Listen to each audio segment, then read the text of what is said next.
Hello.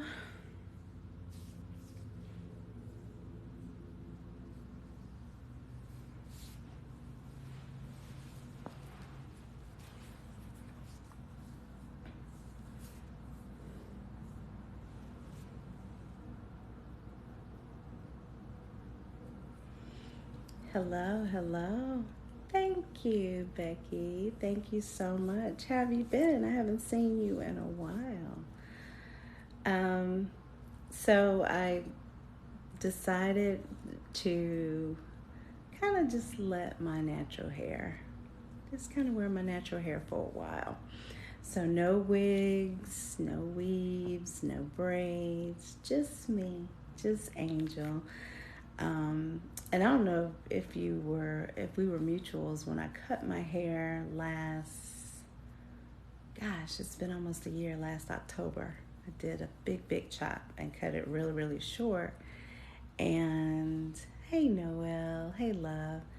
So I was surprised at how much and how quickly it has grown because it was much shorter than this. It was shaved in the back, the whole nine. So just decided to let my natural hair out.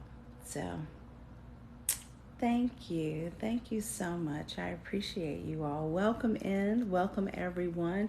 Welcome to Conversations with Angel. It is Wednesday. Gosh, these weeks seem to be flying by. And can you all believe that we are halfway through the month of August? The kiddos, if you have school-age children, are about to go back to school. If they haven't started already, I know some of my friends on other social media is posting those first day pictures. I am so fortunate that my baby is beginning her last semester of her senior year in college. So no more bus rides and carpool lines for me.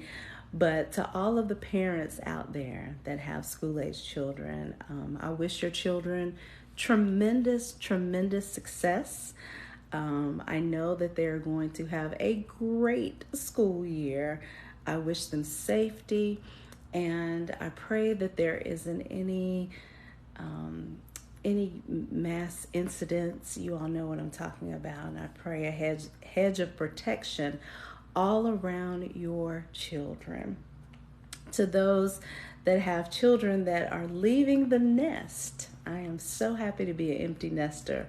But to those of you parents who have children that are going off to college or maybe going into the military, it's bittersweet. Take it from me. I shed a lot of tears when my daughter went off to college 4 years ago. But it feels so good to be an empty nester. So you'll get through it. And if you're celebrating, if you're swinging from the chandeliers, congratulations to you. Welcome to the club of empty nesters. So I am your host tonight, Angel Carmel. For those of you who follow my content every single day, every week for Conversations with Angel, I thank you. I thank you so much.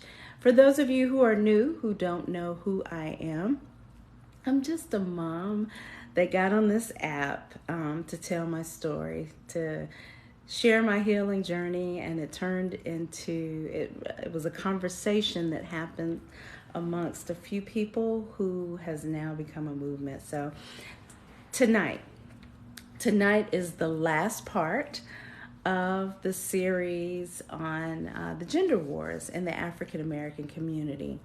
There seems to be a brewing roar. Hello. A brewing war. Thank you so much, all of the gifters and all of you all who are on Team Angel Carmel. Thank you so much. It does not go unnoticed, and I appreciate you.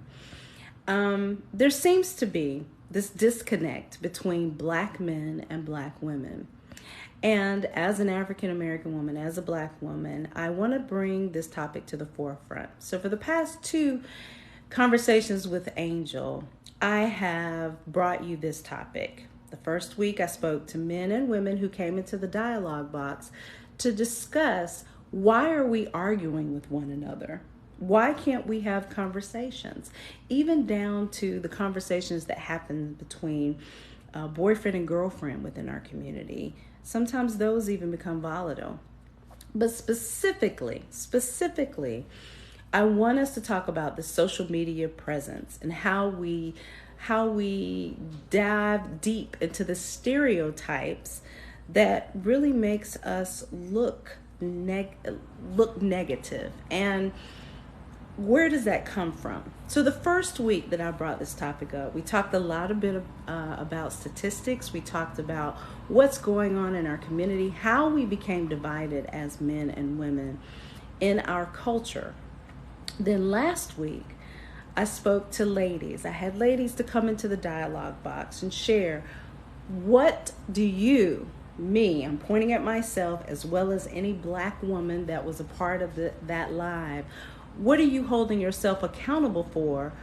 What are we doing that's contributing to this divide, this gender war with our black kings?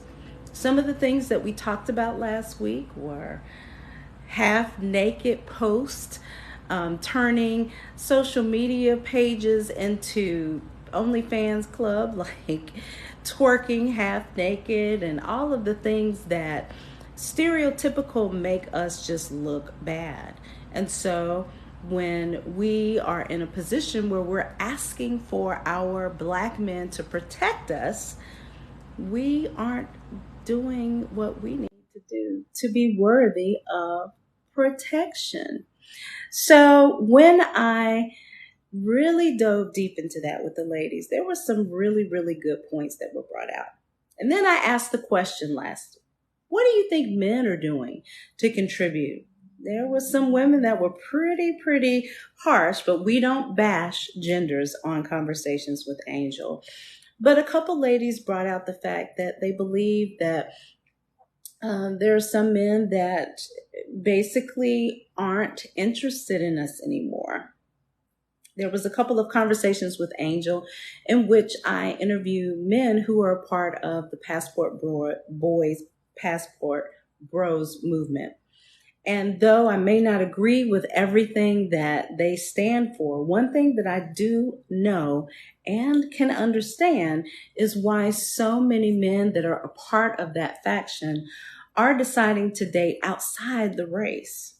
Yeah, I said it. Sometimes they have been in relationships that have just soured and just wanted to try a different culture. They perhaps want to tour the world and just see, is it the same in other cultures? And so to that, I understand the movement. Now, there are some, unfortunately, that badmouth black women on their way out the door.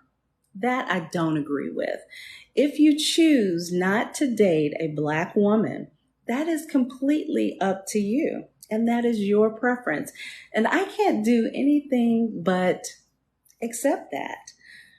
But just because I, or any woman that looks like me, doesn't fit your narrative or your preference, don't talk down about us. So that's what the ladies talked about last week. So tonight's topic, part 3, and the final part of the gender wars, black men versus black women versus black men. I want to hear from, you guessed it, I want to hear from the men.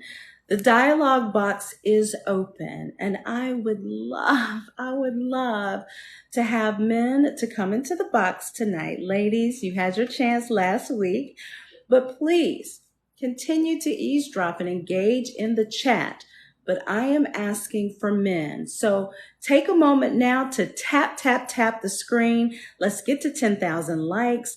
Share with any man that's on this platform that you're mutuals with. Say, hey, Angel wants to talk to you.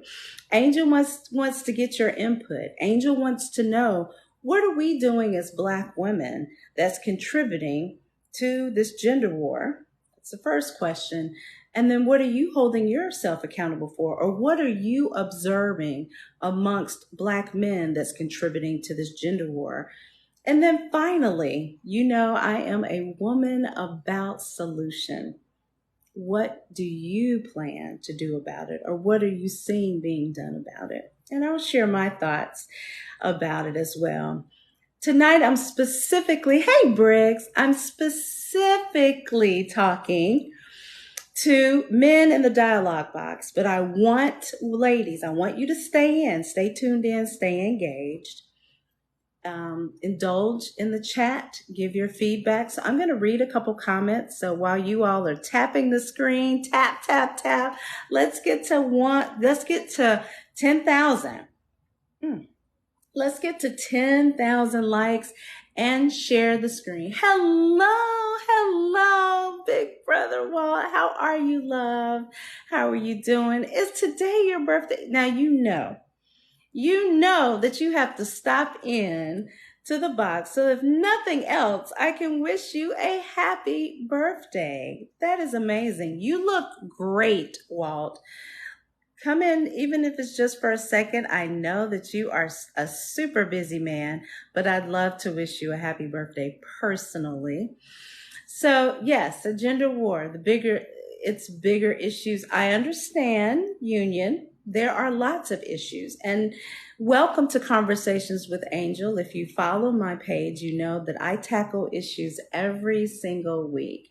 And we have fun over here too. But this particular topic tonight is about the gender war that's going on in the African American community. Now, if you have 1,000 or more followers and you want to chime in on this discussion and you are a man, I encourage you, come in and let's talk about it. So everyone, please tap the screen. Let's see what some of the comments are saying. Some of you all are, I guess you're afraid to come into the box. Hello, Mo. Hello, darling. You look like 80s Janet. Oh, thank you. I hear that every single week. People say, Penny, Janet Jackson, pre-Rhythm Nation, Janet Jackson, Facts of Life, Janet Jackson. So I hear it, but thank you. I think it's an amazing compliment. She is awesome. I love Janet. So let's see.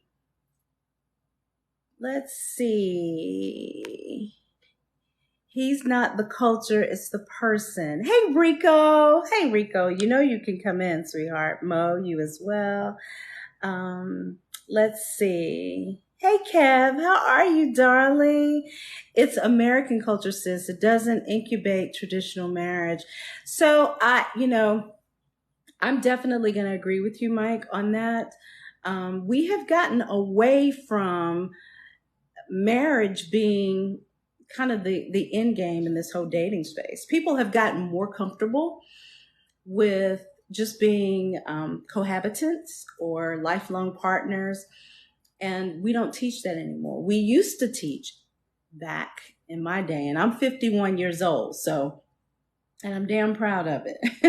But it used to be taught, you go to school, you get married, and you have children. Well, now what's happening, and what I'm seeing, is it's a shift in that you're encouraged to go to school, get a great job, get your career, and then if you get married, okay, fine. If you don't, have you a baby, you have the income to raise it on your own, or just have babies. And there's no knock about anyone who's made that decision for themselves. But what happened to the traditional values in teaching that? So I agree. Just my opinion, Cece. Hey, sweetheart. The narrative of the strong Black woman. I need mine to be soft. Let's talk about that. Since the men are shy, I've never had men on Conversations with Angel be shy. But since the men are shy and don't want to come into the box, that is something. So one of the things that we talked about last week when the ladies were in was this whole notion of the strong Black woman. And I believe that one of the comments was feminism was not for us, and it wasn't.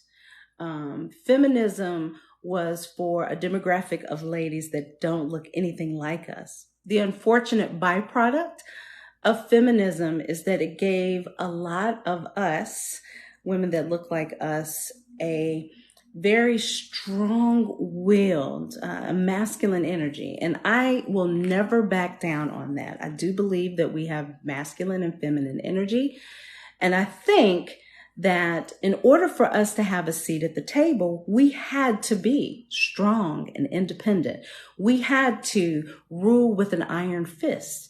When we would see our counterparts with the same education, men get jobs, get promotions over us, we've had to prove ourselves in order to sit in the C-suite. The problem with that is many of us don't know the balance. And I was one of those women. I didn't know the balance. I didn't know that I didn't need to rule with an iron fist when I came home. I didn't know, or I knew because I watched my mother growing up and how she was with my father and is with my father. For some reason, that construct just kind of went out the window as I started to lead staff and have a seat in the C-suite. And so I didn't learn the balance of when to shut that off when it's time to go home. Of course, through my healing journey, and those of you all that know my story, and I'm not going to go through all of that, I realized that I am a feminine woman and that I need to ebb and flow in my femininity. And femininity is just a state of being. It's not a state of doing, which is masculinity.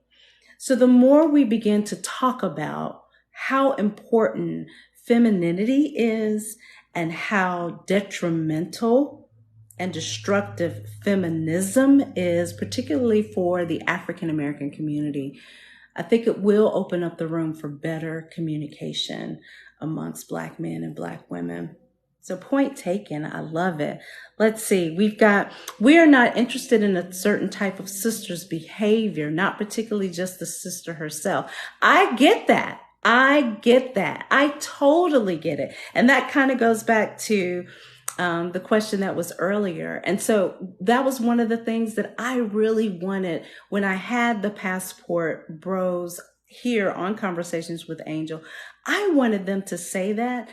And I wanted them to debunk a lot of the myths about the movement, and they did an excellent job on it. Again, I don't agree with all of the ideologies of that. I believe that there is love right here in these United States, and there are Black women that are lovable. But that's their preference, and I get it. And so I do believe that it is a mindset. There's a group of women, or there's a certain type of woman, regardless of the skin color, that moves and flows in her masculinity. So I appreciate that.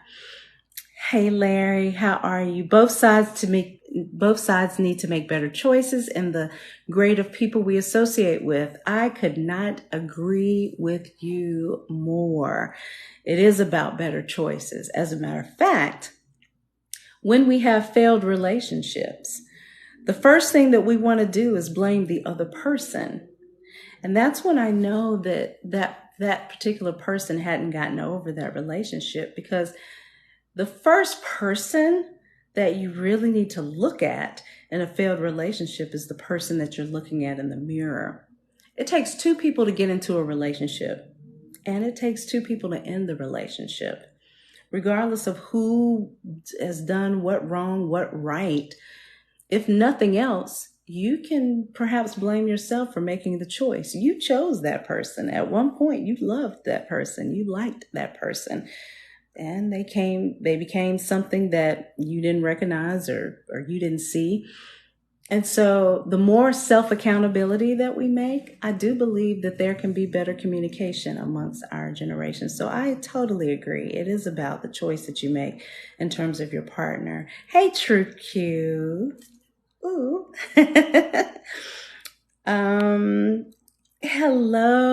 Hello, sis. How are you? I haven't seen you in a while. How have you been? Thank you so much, Ruth.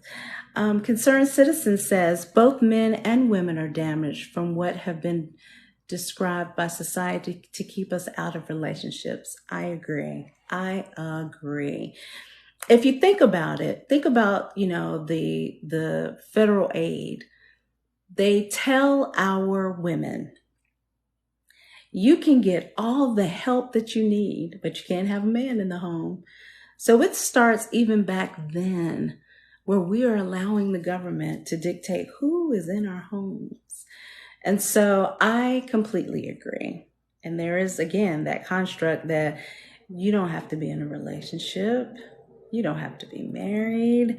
You don't need a father in the home. You can raise your kids by yourself. All of that is BS. Even if the relationship doesn't work, when you become parents, you're always parents. So just because the relationship ends doesn't mean that parenting ends. And children need both parents. And so you're right. We have a lot of bitter parents on both sides, bitter fathers, bitter mothers, that are keeping children away from the other parent because they moved on with their life. They found another fulfilling relationship. Whatever, it has nothing to do with the children, but yet and still, we still have people that are keeping children away from their partners. And that's unfortunate. So I completely agree. Let's see. Single life is being encouraged at an all-time high. I agree. So let me say this, Big Muscle. So let me say this. So I'm single and I enjoy being single. I do. But I do miss the companionship. I do sometimes think about, gosh, I really would like to have a man in my life. But let me explain a couple of things about that.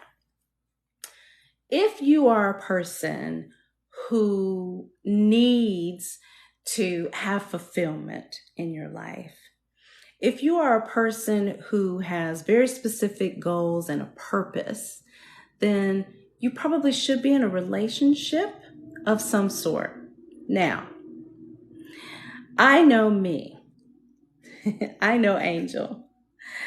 And at this stage in my life, right at present, I want to give a man that's in my life 110% of Angel. He is going to be spoiled. The man in my life is going to want for nothing when it comes to support, to build him up, to be there for him. I may not cook every night, but he'll eat every night.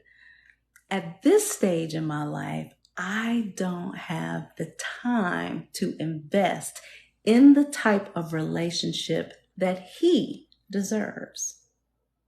So because I acknowledge and recognize that, I think it would be grossly unfair to him if I got into a serious committed relationship with all of the things that I'm juggling right now. And I am juggling a lot.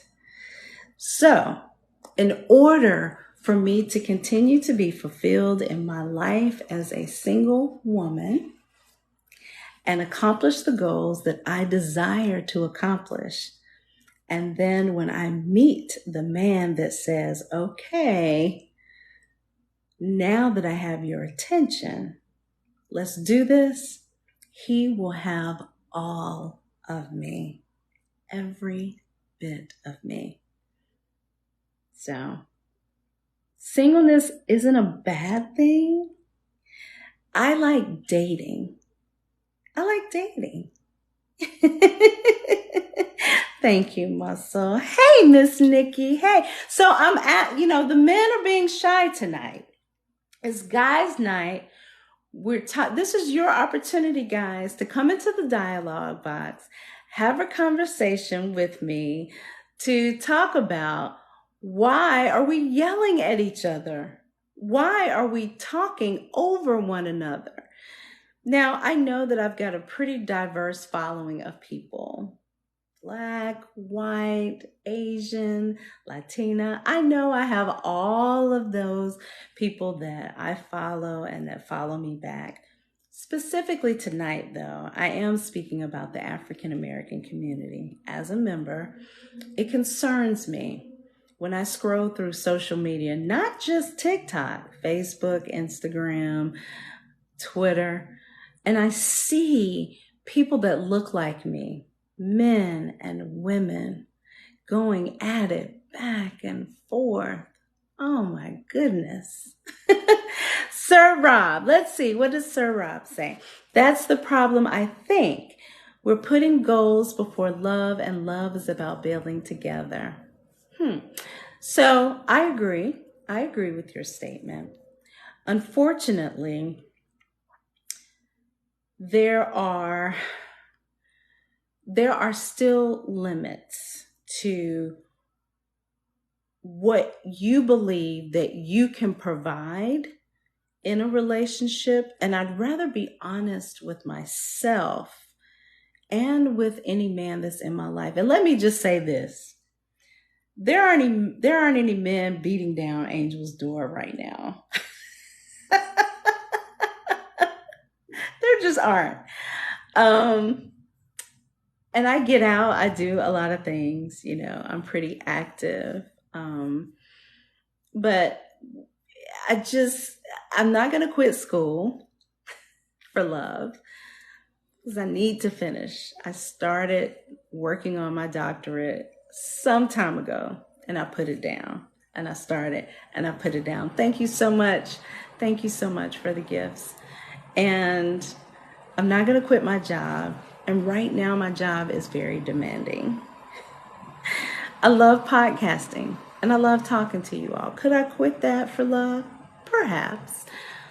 But I also believe that there's a subset of people, particularly women, who have experienced abuse that need to hear my voice as a survivor.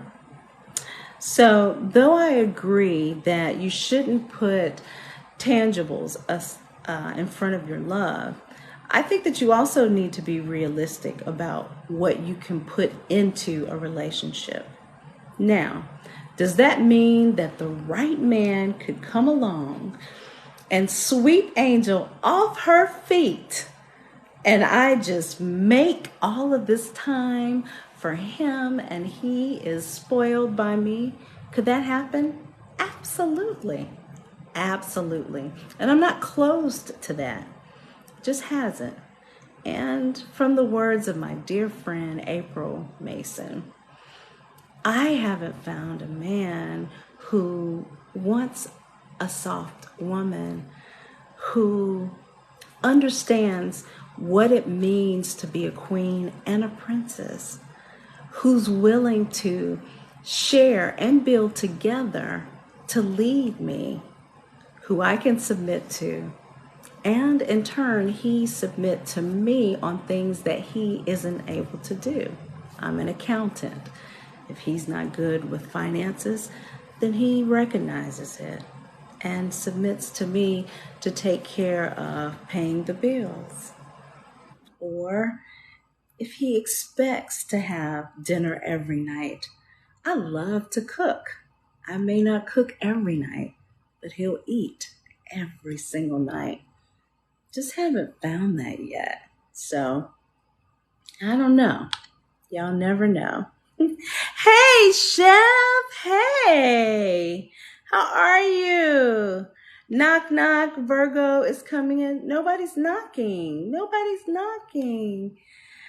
Men, all of the men that are in the chat, if you have 1,000 followers, if this is your first time on Conversations with Angel, you have to be on your camera.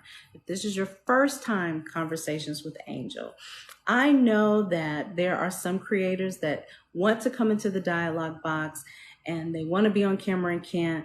If I know you, we've engaged, I've seen your face before, you've been in my life, then if you can't come on camera, I certainly understand. But if this is your first time, your very first time being in Conversations with Angel, you are a man, because tonight is guys' night only, ladies, then I encourage you, hit the guest button. Come in the box and let's have a conversation. You all know that I could do my show by myself, but it's called Conversations with Angel, and I'd much rather engage with you in the dialogue box. I can certainly engage with you in the chat and answer your questions. But I would love, hello everyone. I'm trying to read all the comments. So let's see, what else do we have? Hey, ATL Empress. Hello, beautiful. I haven't seen you in a while. You keep more money when you're single. There are a lot of tax benefits of being married. So I'm just saying. um, Chef Rico, nothing wrong with dating. Absolutely. There is nothing wrong with dating. As a matter of fact, I was in the live of relationship coach Zeke Bolden last night, and he was talking about that very thing. And I think it's so important that we date. You know, people don't date anymore. People aren't dating.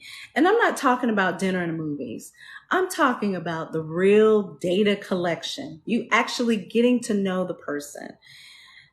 He talked a little bit about dating with a purpose. And, you know, I agree to disagree on that because I do believe that you're dating with a purpose. But should you immediately meet someone and say, oh, I want to get married? And ladies, we tend to fall into that trap. We start picking out the China pattern because the first date goes well. And I think we've kind of missed the mark. We need to date, get to know someone, experience that person through different seasons before making such a permanent decision, or at least before you start picking out the China pattern. Cece, just wanting to be right. Yes, yes. And I agree. You know, ladies use more words than men in a day. I've said that a number of times in this platform. And so we tend to talk more. Now, I'm not saying all, and I'm not making general statements, but I'm saying we, because I've been guilty of this. And I did a TikTok, some of you all may have seen, about listening to respond versus listening for comprehension and understanding. And sometimes listening, you don't need to say anything. Sometimes men, especially, just want to be heard, and they don't need us to fix it or come back and rebut it. Sometimes when you are engaging in conversation with a man and he feels comfortable enough to be vulnerable and share his feelings, sometimes he doesn't want us to say anything back. Sometimes he just wants us to listen. That's why God gave us 2 ears and 1 mouth. So I agree. Let's see what else we got. But are slowly changing the narrative. Both men and women are prioritizing healing to love better. Okay, I don't think I've changed the narrative. I think that that's true. There are a lot more men, because it used to be taboo, particularly in men, to go after their own healing, particularly as it relates to mental health. So I agree. I think the both. Hey, Tony, thank you so much, sweetheart, for the gift. Thank you. Keep pushing. Thank you, Miss Nikki. Thank you, sweetheart. I appreciate it. I am pushing. You know, my schedule's getting ready to get crazy, but I thank you so much. I appreciate that. Pastor Ray. Yes, mutuals. What are you talking about, Pastor Ray? Baddie too. Welcome in. Thank you, sweetheart. Cece, I can cook. You know, a lot of men can cook. I know a lot of men that are excellent cooks. So, yeah. Hey, that diva. Hi, Fabulous. How are you, sweetheart? You all forgive me for going through the chat. Dating with a purpose requires me to know what your plan and purpose is in my life. I agree with that. I agree. Dating is like practicing divorce. What do you mean by that, Fernando? Can you come in and explain or type? What do you mean? Dating is like practicing divorce. I don't know what you mean by that, sweetheart. I don't want to assume what you mean. So if you're still in, if you want to explain what you mean. Hi, Doc. You're waiting on Angel. You're waiting on me. Oh, you are so sweet. The dialogue box to talk to Angel. Once you come in the box, you've got to come on camera. Welcome to Conversations with Angel. Thank you so much for participating in the conversation. Super cool. You've got to come on camera. Hello? Hello. Going once. Oh, hello? Hi. You Oh, have to sorry, I come on didn't. camera. I don't know who you are. Okay. Um, But I can't open my camera. I okay. think it, Well, then I will drop you back down to the I think it, chat. So everyone, I want all men to come into the dialogue box. If you have more than 1,000 followers, and again, I'll kind of go over some housekeeping. If you've never been a guest of mine on Conversations with Angel, because I've been spammed, it's just not good when I have in the past brought someone up that wasn't on camera. So I'm sorry if it's an inconvenience. Feel free to give your comments in the chat. I appreciate you. Let's continue to tap the screen. Let's get to 10,000 likes, please, and share the live. I want to engage men tonight. It's guys night only on this third and final part of Black men versus Black women. Why are we at war with one another? So if you have 1,000 or more followers and you want to have this conversation, if it's your first time, though, you have to be on camera or I'm going to have to drop you down. But if you're a veteran or you've been in the dialogue box before, or I've been in another live with you and I've seen your handsome face, then you're more than welcome to come in. And if you can't be on camera, then I certainly understand. I forgot how to date. Most Black men want to tap and not put effort, not quality. Oh my goodness. Let's get back to the roots. Most is a strong statement. Can we say some? Because I cannot honestly say that most Black men just want to do adult cardio with women.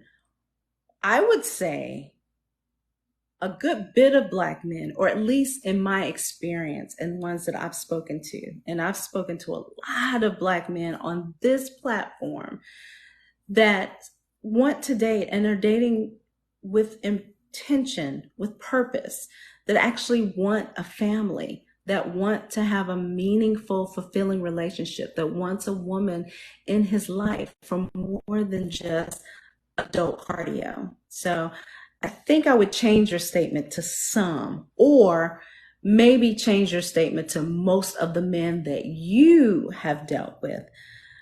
But I'm going to have to disagree and push back. And I don't believe most Black men want to just tap. No, I don't believe that. Without God and his order of things, Western marriage is doomed. Okay. Yeah. Marriage is definitely a religious construct. So I can see your point there. There's so many ungodly people today. There are a lot of ungodly people. Yes, yes. Hey, Monica. Hello. Thank you all so much for tapping the screen, sharing the live.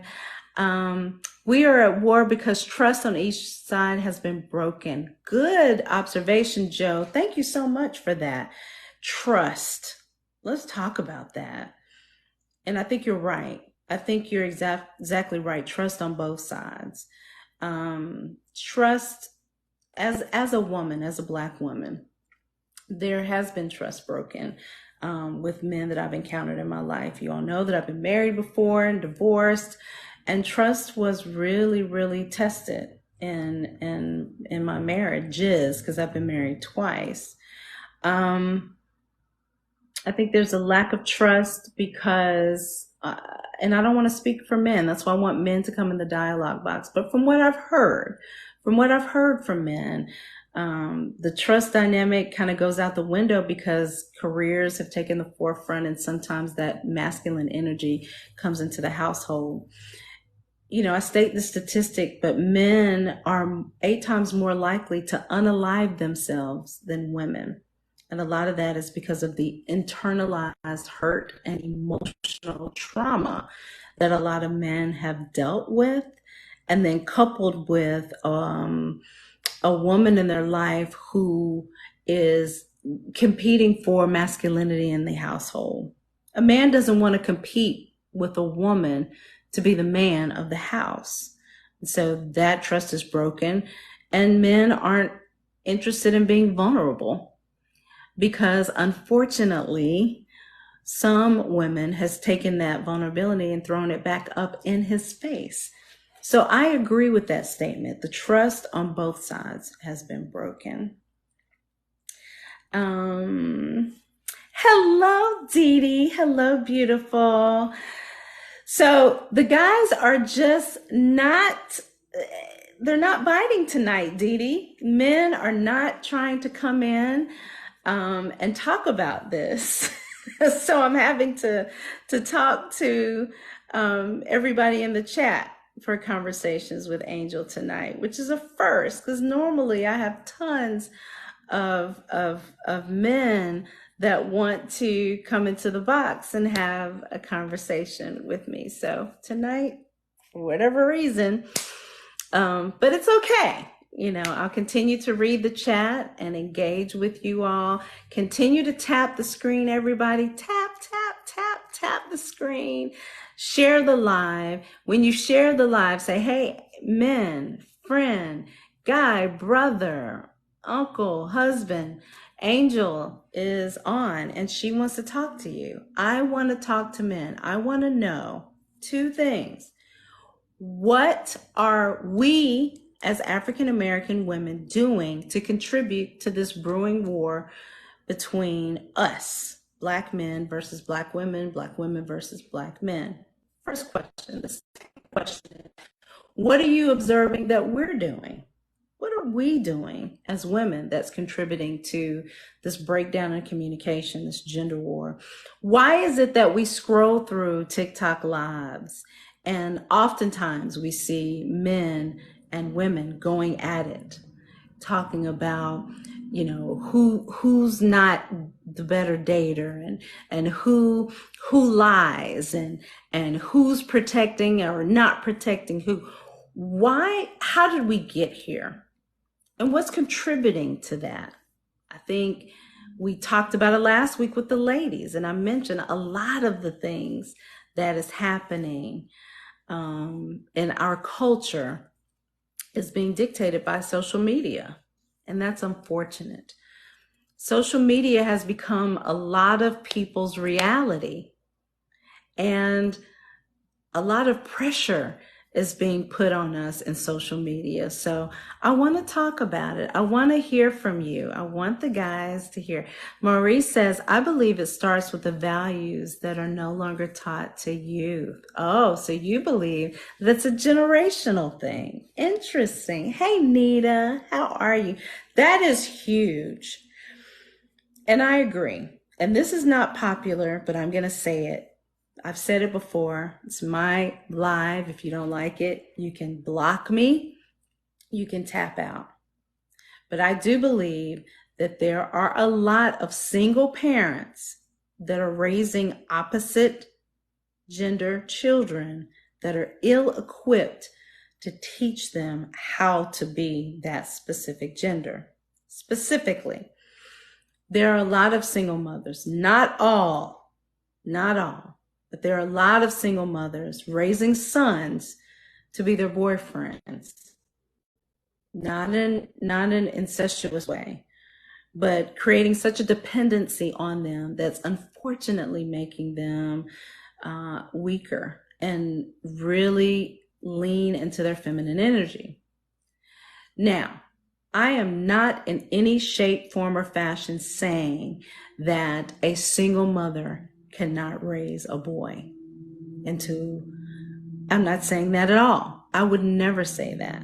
Can a single mother raise a son to be a wonderful human being? Absolutely. But a single mom can never, ever teach a boy how to be a man. She doesn't know how. Neither can a single father teach a daughter how to be a woman, a girl how to be a woman. Now, they're smart.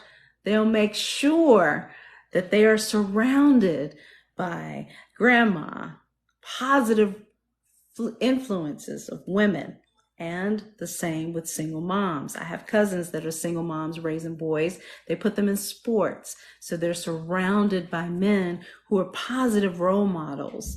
They're not flaunting men in and out of their bedrooms and setting an example that makes their sons now become the men that they're dating. It's possible for a single parent to raise the opposite sex, but unfortunately, we see a lot of single mothers who are trying to teach boys how to be men and are ill-equipped.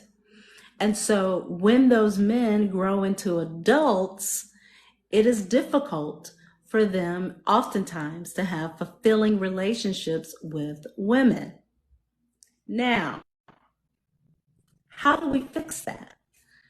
We fix that by addressing the problems when it starts.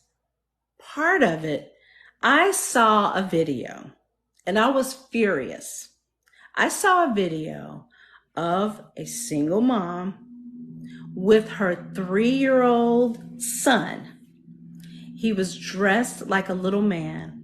He had tattoos and both of his ears were pierced. He looked like a little miniature 18-year-old rapper at 3 years old. Who does that? Who does that? I saw another instance where a father who was raising his daughter was bragging about all of the women that had come in and out of his house, all the women that he had smashed. And his daughter was naming all of the women that he had been with. She couldn't have been more than 8 or 9 years old. That's the problem. That's where it starts. And our children are having children. And then their children are having children. So you don't have the big mamas anymore. You've got grandmothers in their early 40s, late 30s. That's part of the problem. Let's see who's coming in. Pastor Ray. Pastor Ray, come in, come in. Welcome to Conversations with Angel. They mad at me tonight, apparently, Pastor Ray. Nobody wants to talk to me tonight. They mad. How are you doing, love? I'm blessed, sister. How are you? I am fantastic. Thank you so much. What do you say about this? Why are we fighting each other? Why are we at war? What is happening in our community? I mean, didn't the Bible tell us that this is what it was going to be? I mean, God said that woman will contend for, or she would envy her husband. And so we're just watching this play out in real time. Absolutely. I agree. And I So agree with you. in this I mean, social media space, mhm, from your lens, mhm, let's talk there. okay. The first question that I asked was,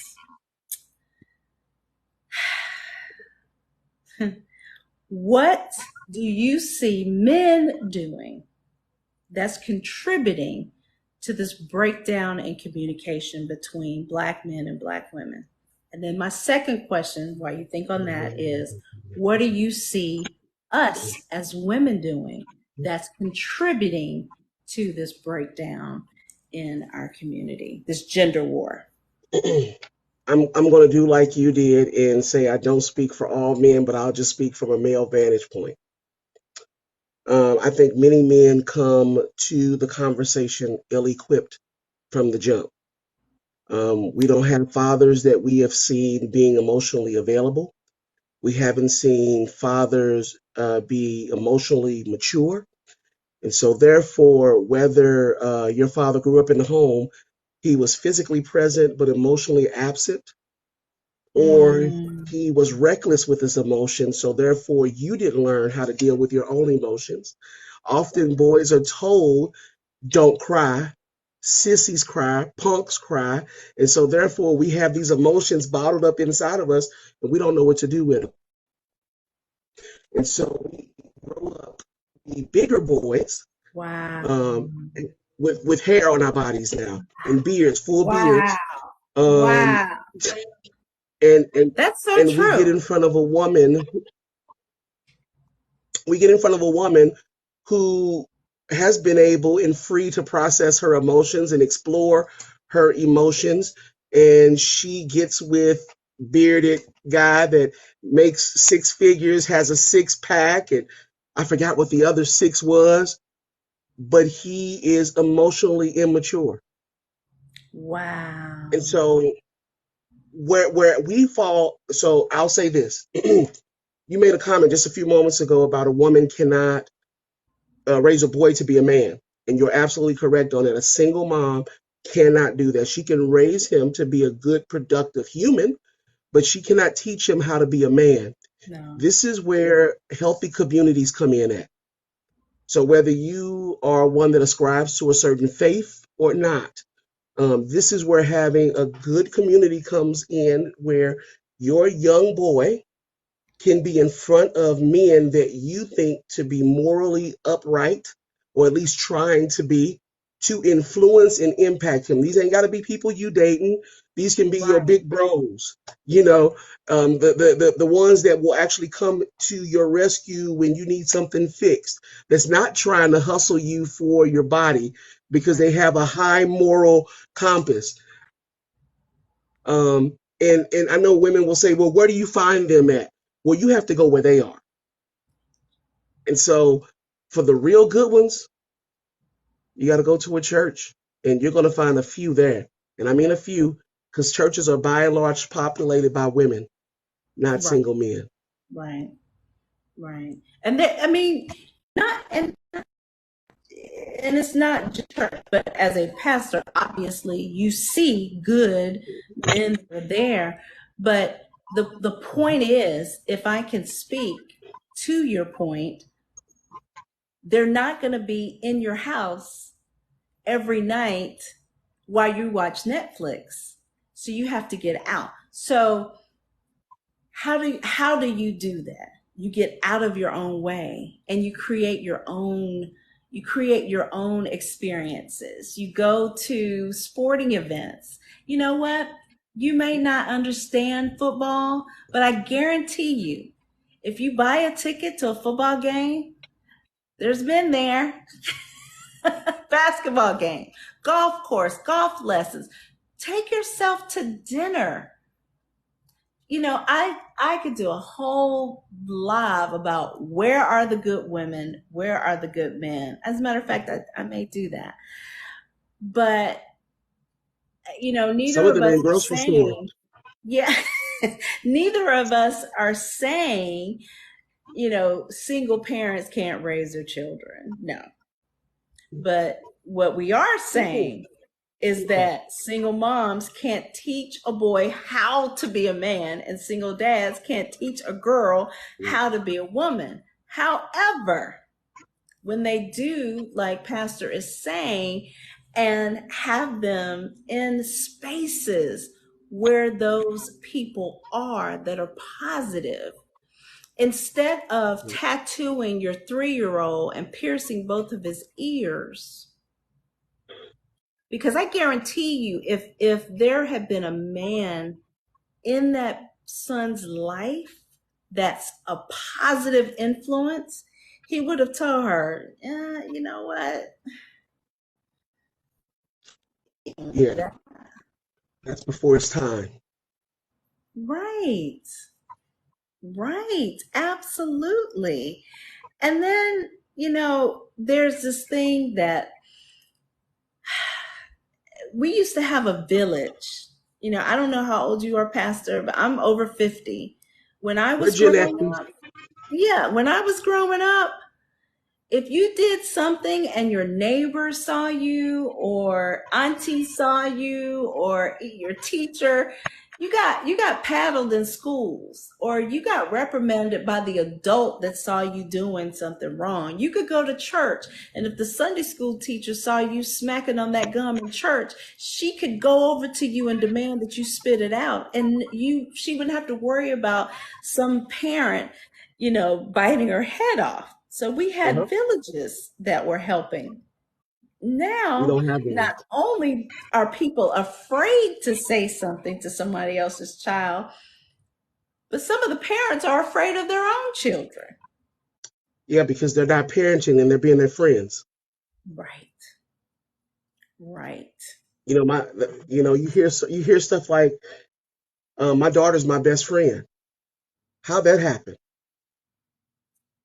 Your daughter's your daughter, Right. and maybe she lives long enough that when you are ripe in your old age, that she might call you her friend too, but not when they are dependent. That they're not your friend.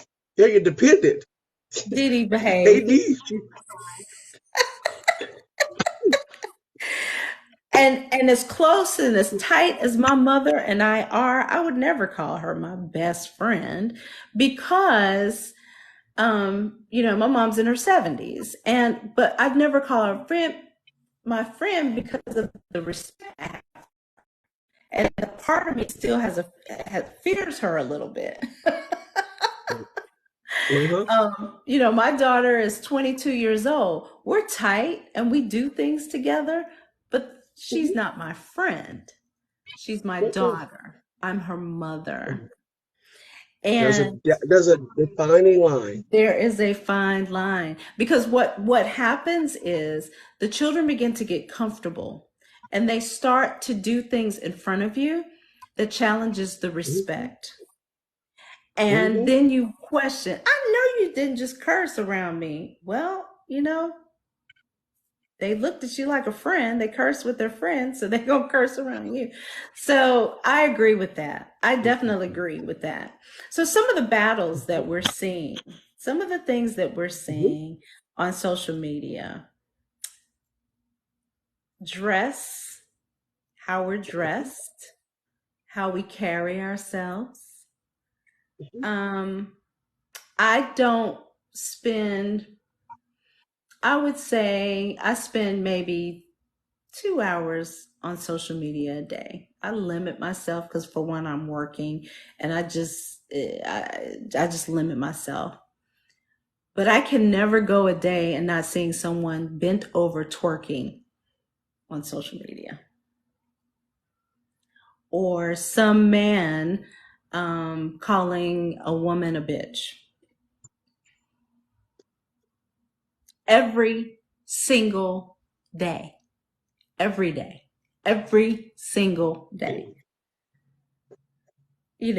And I feel like I'm on several sides of TikTok because, somebody may argue, well, what side of TikTok are you on? So I have Asian followers, Latino followers, white followers, and I follow all the like, and I see a very diverse range of TikTok videos, Facebook friends on my feed, IG, Twitter, and I see it. Who's responsible? And this is a question for Pastor Ray and for you all in the chat. Who's responsible? And the bigger question is who's accountable or who's holding those people accountable? Well, if you want to start with the accountability piece, no one seeks out or signs up for accountability. Um, Mm, Remember when we were kids, we couldn't wait to be grown. yes. We used to tell, and so once we were grown, we were left to figure things out. And I would say a lot of people are still trying to figure it out because even in the church world, people don't want to be held accountable. Don't tell me what I need to do. Don't tell me what I should be doing. Who are you? Even if we're in relationship, because that should be the only way that you're able to tell me something about my life, that we're in relationship. But if I've already shown you that I don't want your advice, yeah, every time we Mm, drink, I get too drunk. And so don't wow. you tell me, I mean, you drinking right with me. And so the accountability is out the window unless you have humbled yourself, male or female, and put yourself under the counsel of someone older. That is very true. That's very true. What about protection? You hear the word protection come a lot.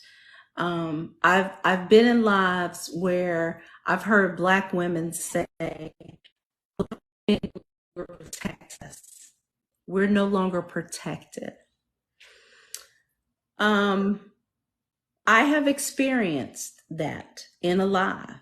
I've experienced being attacked in a live. Black man was the host. And when I say attacked, there was a person that was literally verbally attacking me. And there was no reason for the verbal attack. And I didn't feel protected by the host because he allowed it to happen. Now, I can honestly say that I believe that I carry myself in a way that I believe that my brothers, my Black brothers, I believe I carry myself in a way that I'm worthy of protection. Amen. And so, to a fault, there are women, Black women that look like me that aren't. And because there are women that aren't worthy of the protection, it has jaded a lot of Black men from protecting Black women. True statement or false statement? I think it's true. I think it's true. I also think that let's go back to the scenario you painted, a single mom raising a young Black boy. If she doesn't carry herself in a way that commands even respect from her children, if they see their mom listening to music that denigrates women, what do you expect the kid to think continue to age up? Mm-hmm. And you have no one to tell him that this isn't proper, this isn't right, that you women should not be talked about like this, they shouldn't be treated this way. And so again, you just end up dating or encountering a grown boy that has yet to mature in not just emotionally, but even Right, psychologically. You have right. grown men that would rather spend time gaming than having a conversation with a woman. That's true. That's true. That's Because very at true. least on the game, at least on the game, I can win at something. I can win. I can own somebody. But the sad thing is that you can't have a logical conversation because you haven't learned how to communicate. Right. I agree. I definitely agree. So I'm looking at the comments. So I want to address, isn't accountability an individual taking responsibility for their decisions? Yes, that is accountability. Yes. And unfortunately, there are many people that don't have the emotional intelligence to recognize and be accountable for their own actions. And it's unfortunate. And it takes a degree of maturity to get to that point. When I first divorced, I wasn't emotionally intelligent enough or ready to recognize my Mm, portion for the demise of my marriage. So what I was doing was I was blaming him for things that I should have been accountable for.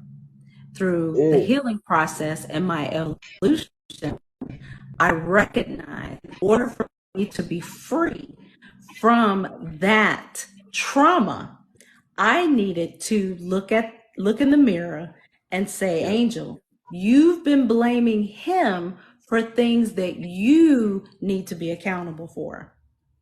yeah, Once I did that, then I recognized that I was ready for my next. And I was no longer bound to the destruction and the toxicity of that relationship that both of us contributed to. right. So I totally agree, Don P. That's a very true statement. Um, Facts Hurt Too says, were you attacked or challenged for your views? So that's a really good question. It started out as a challenge. You know, he didn't agree with something that I said. I didn't agree with what he says. I always, though, believe that people are entitled to their opinions, and I respected that opinion. And I made the comment. I said, "Well, you know what? We'll just agree to disagree." And he Mhm. called me a bitch, and so I didn't deserve that. So it started out as a challenge of my views. But because I refused to agree to his, he called me out of my name, not once, not twice, but 3 times. So to me, that was an attack. And I know the difference between someone challenging a viewpoint or disagreeing. And when I'm wrong, I own it. And I apologize if there is an apology warranted, or I say, you know what?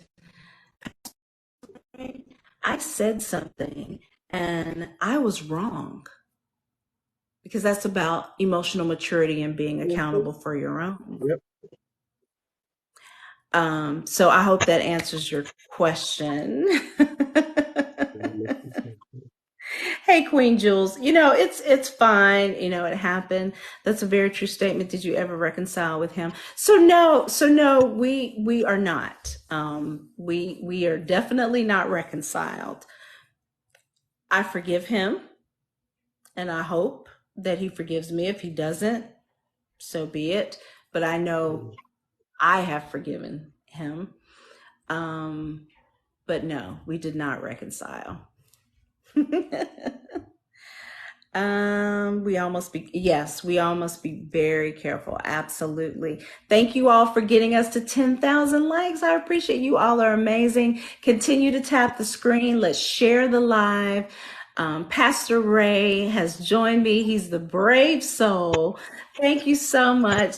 That, I'm invited there. I've got 5 other boxes available to participate in this conversation. You all can continue to indulge me in the chat, but I would love for more men to come into the live and talk about this brewing work, because this is the last night, Pastor. This is the last night that I'm gonna talk about this. Next week I've got something else planned for conversations with Angel, but I've talked about this for 3 weeks. This is the third week, the gender war. And so tonight is the guys' night. This is your chance to say. So now, Pastor Mike, I'm going to ask you the other question. What do you Mhm. see? What do you see us women? What do you observe from your lens that we're contributing to this gender war in the African American community? Mm. I think one thing I've seen, especially on TikTok, is women that are not honest about the men that they are encountering. Here's what I mean by that. Hmm. You know what you're looking for. So why are you wasting your time with him? Interesting. You're Interesting. hoping that maybe you can change him. That's not going to work. Mm. I mean, yeah, he checks all these other boxes, but the ones that are the main ones for you, he doesn't. So you're compromising, hoping that you're going to be able to make up for where he's deficient at. You can't help a man become emotionally mature. Another man can help him do that, though. You're Right. dating. I have the saying: a man that doesn't worship God wants to be worshipped. Interesting. Woo! Dee Travel says, if you can't say amen, then say ouch. Ouch! Ouch! Ouch! Ouch! Ouch! Woo! Why do we as women think that we can change a grown man? Why do we think we can change men? Here's one of the reasons. Here's one of the Okay. reasons why I think we think we can change men. And respectfully, Joe, if you have 1,000 followers or more, you know, there's no right or wrong answer. This is all based on experiences and opinion. By all means, come in. One of the reasons why I think that we can change men because we think we listen to men's words and we don't pay attention to men's actions. We fall in love with words. A man can tell us, a man can tell us, I do not want to get married right now. Okay? I do not want to get married right now. He is dating you. He's sleeping with you. He's sleeping with her. He's sleeping with her. He's sleeping with her. But we tell ourselves, we've got that good. We've got the best good. So he's going to change his mind and be with us. No. No. But his actions are saying something completely different. Better yet, here's another one. He may not come out and say that he wants a relationship. He might even say doesn't want a relationship. He might even tell us, I love you. You're the only one for me. I will do anything for you. But you call and he puts you on do not disturb. You text and he takes 2 or 3 days to text you back. We listen to his words, but we are totally oblivious to the actions. And so we have got to pay attention to the actions and not just the words. Because actions speak louder than words. And if his actions quack like a duck, if they wobble like a duck, if the water rolls off the back, it's a duck. Now, men that fall into that same trap are with women who are acting as wives and not girlfriends. You oftentimes will hear women say, well, I am a wife. I'm walking as a wife. I am a wife. I'm claiming my wifeness. But if you act like a wife instead of being a girlfriend, if you give him every single thing as a wife, then what's left? Go ahead, Pastor. I'm going to say something that my grandmother used to say. Why buy the cow when the milk is free? My grandma used to say the same thing. Hey, I great mean, vibes. Hey, love. I, I, I'm just saying. I want my sisters to see themselves as the prize that they are and stop pretending or displaying themselves as the consolation prize. Woo. Make him work.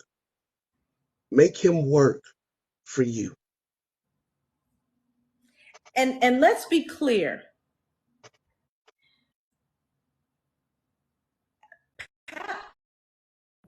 Your pastor, and I fully understand what he's saying. He's not saying make them chase after you. No, no. There's a big Mm-mm. difference. Mm-hmm. But anything, Yeah. you know, I use this example when I had this conversation with my daughter about being hard to catch, but easy to reach. Right. if you are a piece of fruit on a tree, the good fruit is higher. So he's going to have to climb the tree, limb to limb, to get to the good fruit. When you look at a fruit tree, the rotten fruit is at the bottom. The low-hanging fruit are almost at its complete ripeness and is about to fall off. Don't Right. be low-hanging, rotten fruit. Be the fruit that he has to climb the tree to get. Be the oyster at the bottom of the sea that he has to deep dive to get, to open up a bunch of oysters before he gets the pearl. And we seem to think that if we treat him like the king that he is, and yes, in the dating phase, you can do some of those things.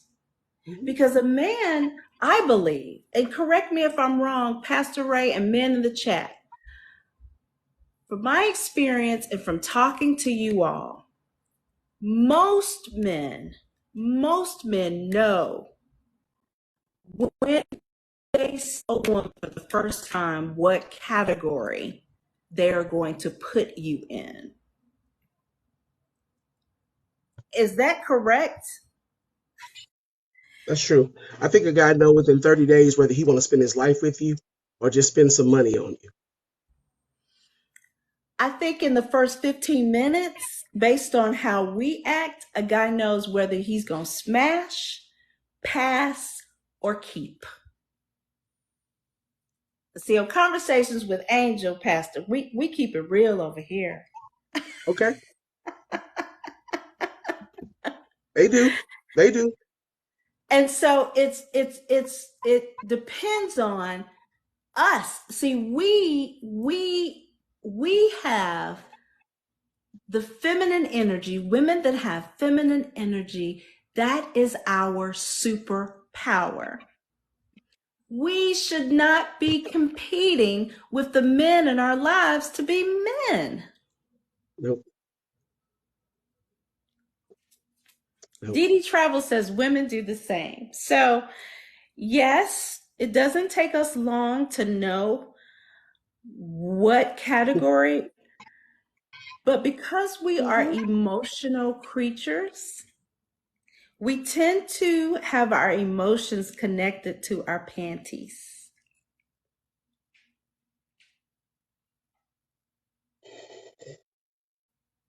I'm just saying. I disciple a great group of a great number of guys, and I tell them, hey, if you have no desire to marry her, don't be another one of her molesters. Wow. Because Wow. what I found, and this is not just with black women, promiscuous women in general have been sexually molested, many of them. And Wow. so if you have no desire other than to smash them, I hope you're comfortable with putting your name on a long list of other individuals that have wounded this woman. That, by the way, she's actually your sister. Now, I'm not Wow. trying to be weird. I'm being honest. I That's get your you. sister. That's your sister. And It's true. so would you want somebody doing that to your sister? So why would you do this to this beautiful queen who really is out looking for her mate, her soulmate? Yes. Yes, big muscle. Absolutely. Oh, Pastor, if you could see the goosebumps on my arms, because there is a lot of trauma tied to promiscuity, not just amongst women, but Right. also with men. Oh yeah. Oh yeah. And you know Oh, what's interesting about that statement that you just made is there are a lot of people that don't know how to articulate their promiscuity. They don't understand the root of it. Brother to the night, I understand that some guys don't think like that, but that's the difference between a guy that has submitted themselves to an older man to be mentored so that he actually grows up versus the little cats that's running around trying to just see how many women they can smash. Codified Man says, I refuse to play the suspect in her reenactment. Absolutely. And that's what Pastor said. That's a perfect analogy. And because of the emotional connection to Mm-hmm. adult cardio, that's Mm. exactly what is happening. Right, That's exactly what's happening. right. Wow. Wow. That's deep. That's heavy. That is heavy. So that translates to this bickering and this arguing and this divide that's happening within our culture. Yeah. We don't yet know what it means to fight for each other because we're too busy fighting against each other. Against exactly, and I get so sick, and I see it more with women. I'm sure that there are men on here that do it too, because I've seen more with women.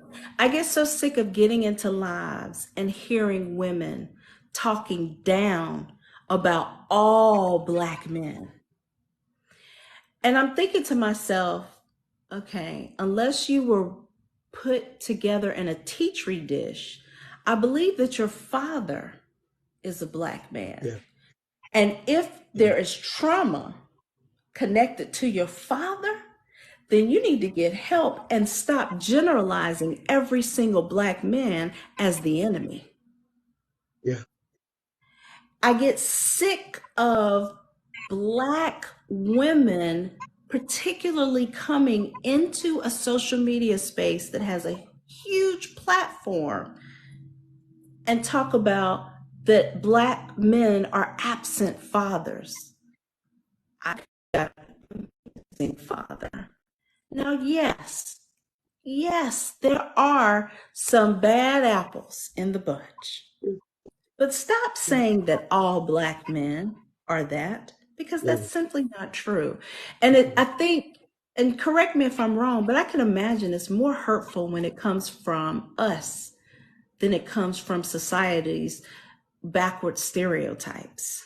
We already know what society thinks of us, and they don't think high, they don't think nothing of us, and so it's more damaging when our sisters denigrate us because we're doing our best to rise above the other crabs in the basket that don't want nothing and don't want you to get nothing, and have our sisters stab us in the back or even in the face. Because, I mean, nowadays they say it to your face.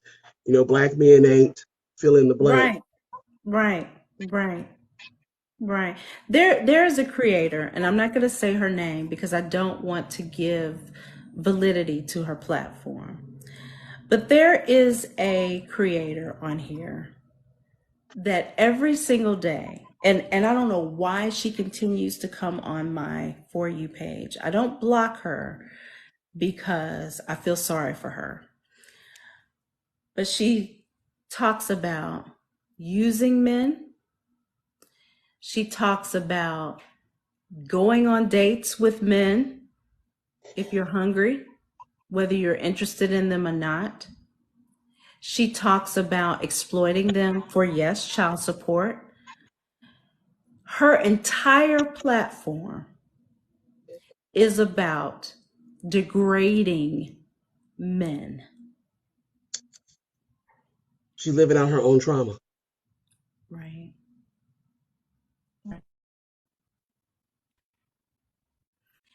I mean, And to I see don't, the I don't even know who you're talking comments, to. Yeah, to see the comments and all of the women that are saying, yes, sister, you right. You right. I don't need a man. I don't need a man. I got my own this. I got my own that. I don't need a man to provide for me. I got my own stuff. And then the second something happens and you need protection, there isn't any men around to protect you because you're not worthy of protection. I hope that Rose can also fix cars as well as serve as a weapon if someone ever invades in your home. So, since you But say you Rose, like to keep it real, we keep it real on Conversations with Angel, and Angel, she, me, her. I don't have a rose. I refuse to get a rose because I need to be held. I need to be kissed. And ain't no man's tongue that fast. I mean, it works the exact same as porn. It desensitizes you to Right. the actual human experience. So why Absolutely. in the world? I mean, this is why you have Absolutely. guys. Oh boy, this is why you have guys that are also physically immature because they've been too busy pleasing themselves and looking at images that are not real. So when they get in front of an angel or a deity, and maybe tonight is going to be the night, they cannot rise to the occasion because they're busy playing with themselves. Woo! You said that. I'm just literally can't rise. Cannot rise. Couldn't rise if the life depended on it. But give them a Hands all videotape. chafed and ashy. I mean, I guess you guys know when they go to grab your hand, you can tell. You can tell.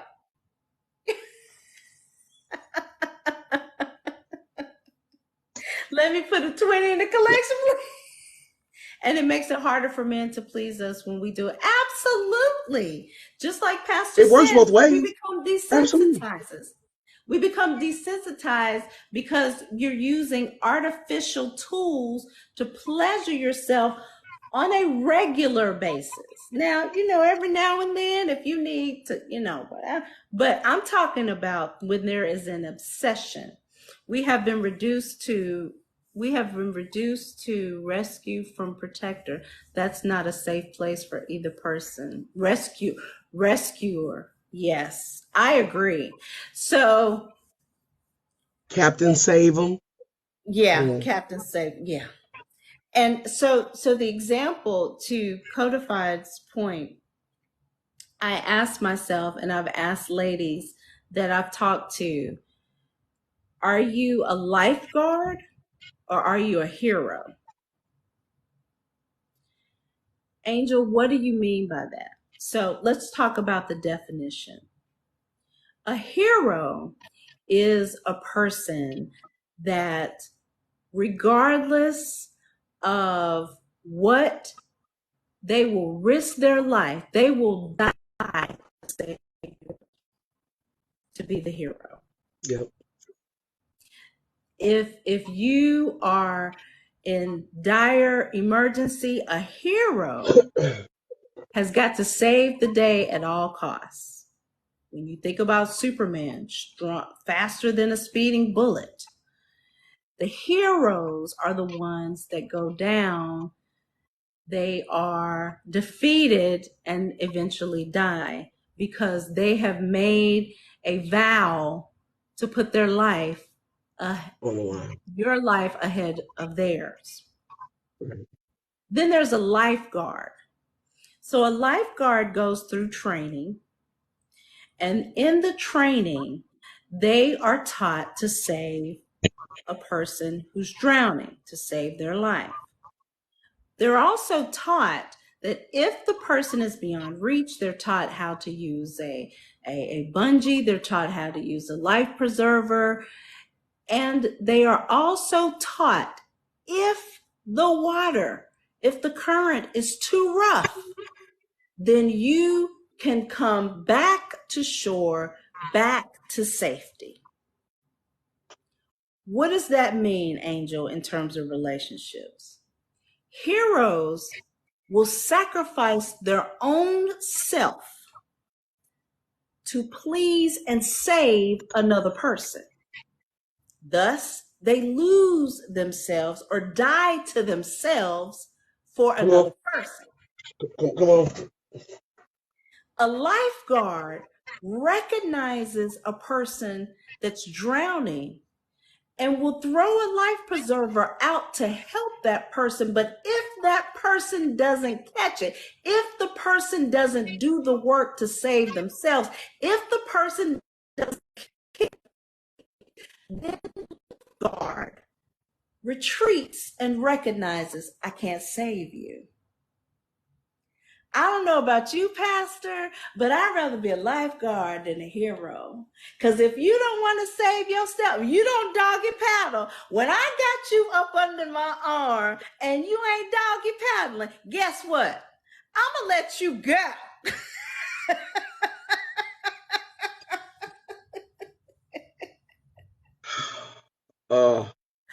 We need to decide, are you going to be, to Codify's part, are you going to be a protector, a lifeguard, or are you going to be a rescuer, a hero? Nita says she's a lifeguard. We should aspire to be lifeguards. Recognize, because you got to recognize a person who's drowning. That's critical. Because we all have past. We all have relationship trauma. We've all been through something. So you've got to recognize that, accept that, and understand that. But you also have to see their feet pedaling underwater. Are they trying? Are they healing? Are they doing the work? Are they trying to save themselves? Then be the lifeguard, throw the life preserver out, jump into the water, help them get to safety, because a lot of times, sometimes you get tired. Yeah. But if the person isn't kicking underwater, if they aren't catching the life preserver, if they're not doing the work, if they didn't go to counseling, if they don't recognize what they're accountable for, then you've got to let that person go. Don't use my stuff. My sermon's almost written, so I'm not preaching it. So I'm not here to get content tonight. But the other thing that we are doing, men and women, especially in our culture, we know that we've encountered trauma, but yet we refuse to go get help. Because in our culture, you don't tell nobody else your business or the family business. And so when you get into relationships with people, you all of a sudden we play this Jack in the Box game where, and at some point when it's time for the Jack in the Box to come out, now we have to deal with an issue that we didn't even know was there. Wow. We're shocked, and the person on the other end of the relationship is trying to figure out what the hell. Wow. We have to get to a point where it's normal that when you're in the dating phase, hey, do you have a counselor? Have you ever been to counseling?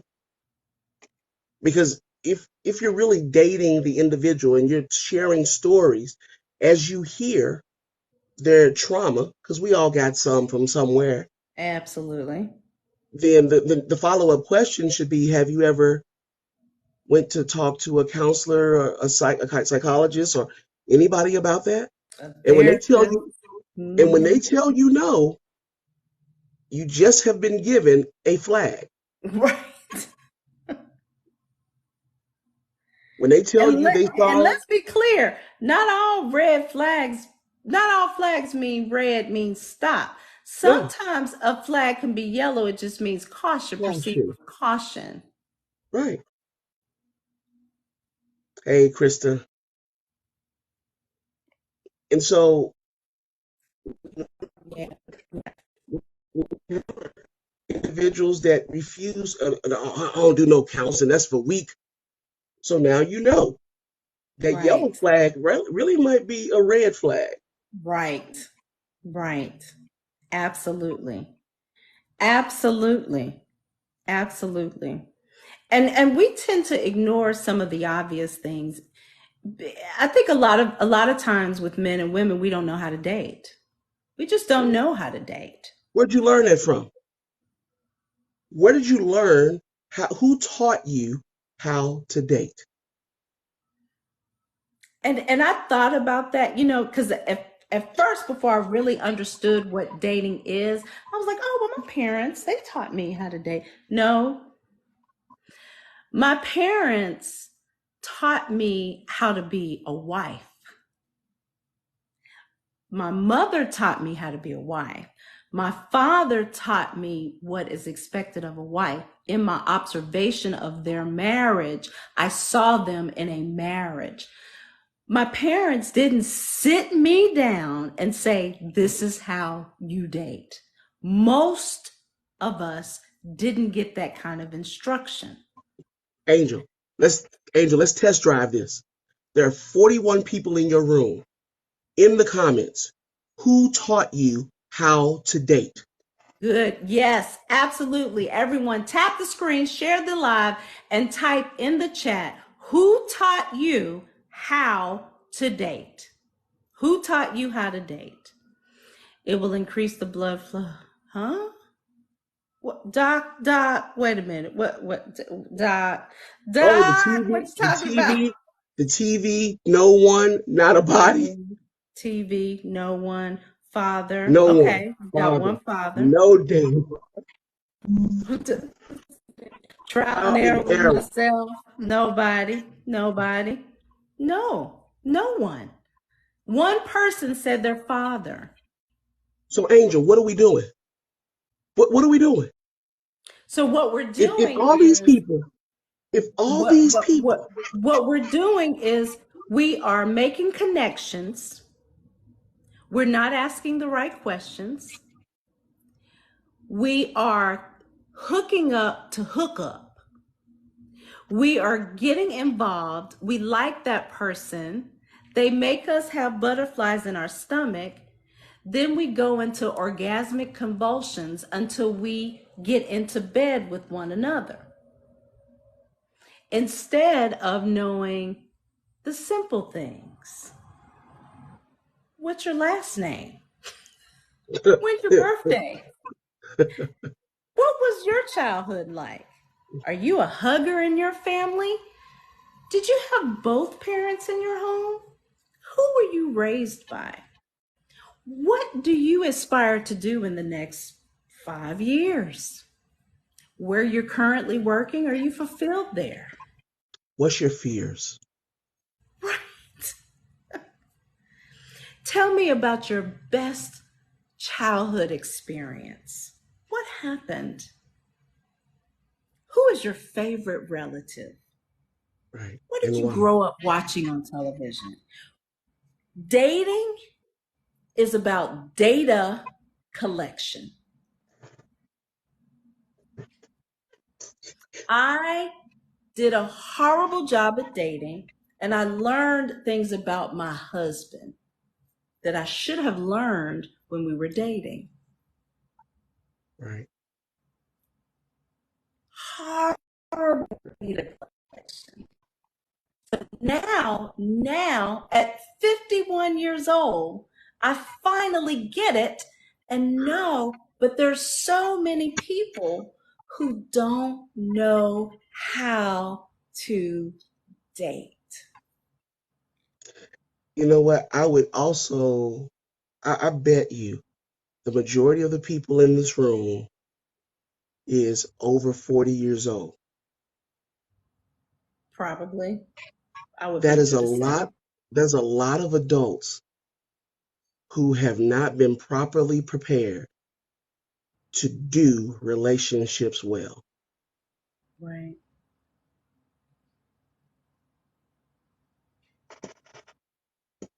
Absolutely. So Father Yam says something interesting. Father Yam says your dating skills change as you mature and change as well as your influences. Yes and no. So I agree that your dating skills change. Do they change as you mature? No, because what happens is it's not the dating skills that's changing. It's It's your approach. how you are approaching dating that changes. Right. Because we have a plethora of friends. I'm going to use this as an example. We have a plethora of friends when we are in elementary school. Everybody's our best friend.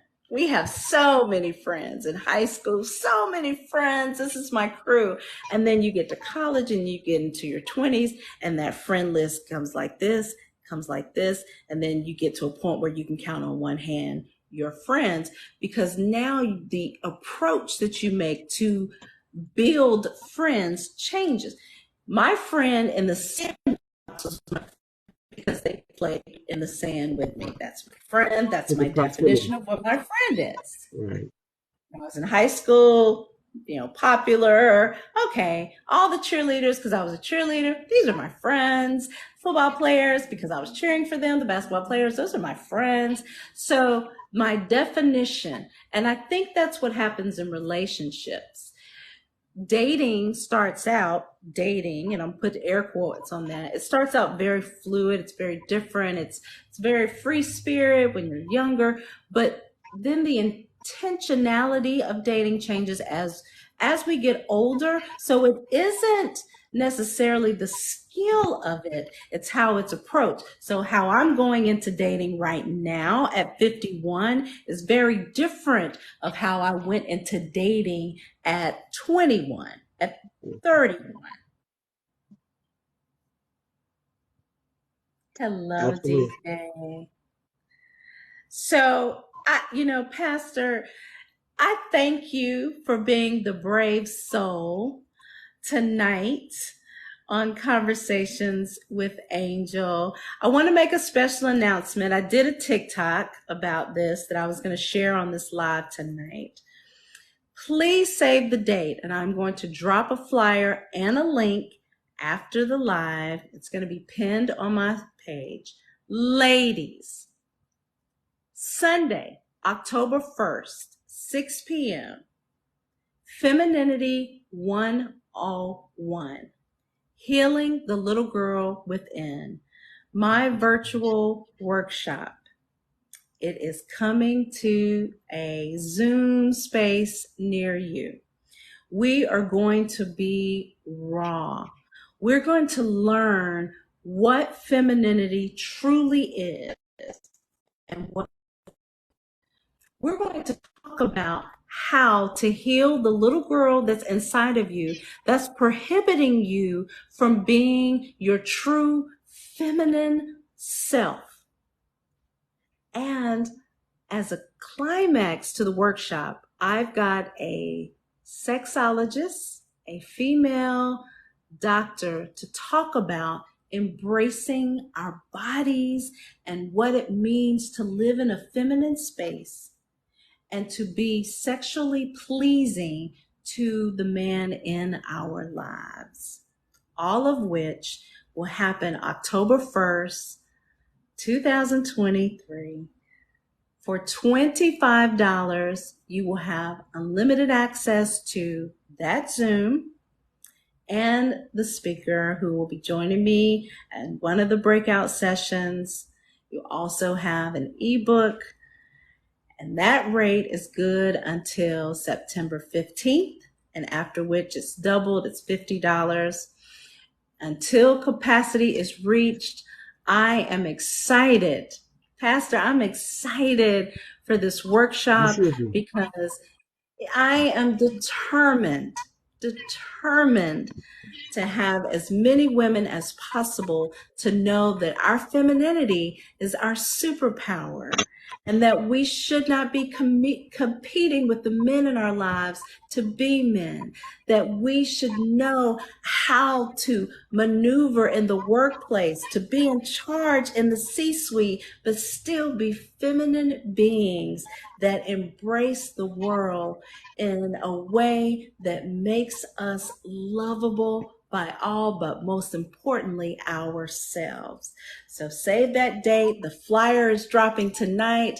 The registration link is ready. You have until September 15th for $25 for that workshop, after which is $50. October 1st. Pastor, I'd love for you to share it with your congregants, any ladies that's in your lives that you think would benefit for that workshop. Thank you so much for being my guest tonight. This was amazing. I love it. I love it. I love it. I love it. Thank you so much. And that brings us to an end. Thank you so much, Pastor. That brings us to an end of Conversations with Angel. Thank you all so much for getting us to almost 20,000. If we can just tap, do a power tap, let us end on the 20,000 likes. I'd appreciate it. Thank you so much for joining me tonight. This has been another enlightening conversation with Angel. Join me next week, next Wednesday, same time, same station, Conversations with Angel, as we talk about this whole dating thing. What does it mean to date? What does it mean to date? We're going to talk about what dating really is. What type of questions should you be asking? What does it mean to date with intention, to date with purpose? Is that a thing? And is it, what is the correct way to go about it? Dating 101 in 2023. Join me next Wednesday, same time, for Conversations with Angel. Thank you all so much for the gifts, for the love, for the input.